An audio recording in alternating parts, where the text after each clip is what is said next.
मधुबनी के झुमका यो कीन दियो सैया मधुबनी के झुमका। DJ Sumit Satish Raima, DJ Sumit Satish रैमा।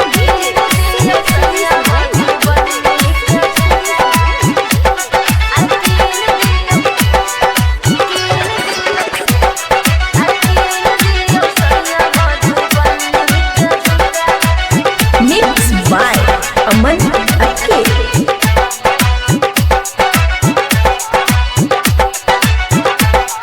खुशी रिकॉर्डिंग स्टूडियो बलुआहा।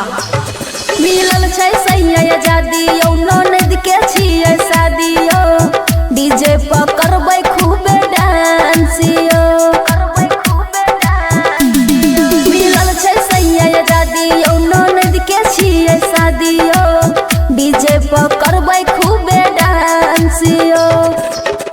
नगवाला नथिया पहिरबै यो पिया, नगवाला नथिया पहिरबै यो पिया।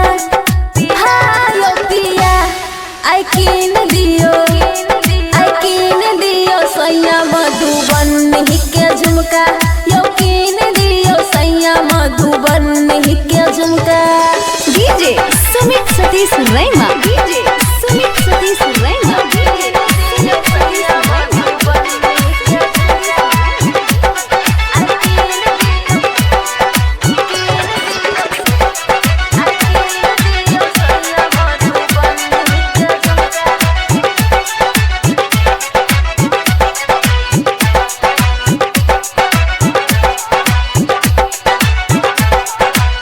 खुशी रिकॉर्डिंग स्टूडियो बलुआहा। पिया इंदर अकेला यो करू नहीं कोनो झमेला यो लागल छै मनावा हमें आस यो। पिया अमन अकेला यो करू नहीं कोनो झमेला यो लागल छै मनावा हमें आस यो।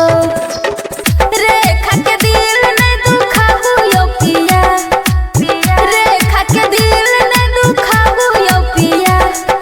हाँ यो पिया आई कीन दियो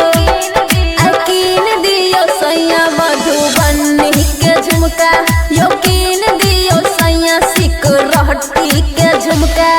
खुशी रिकॉर्डिंग स्टूडियो बलुआहा।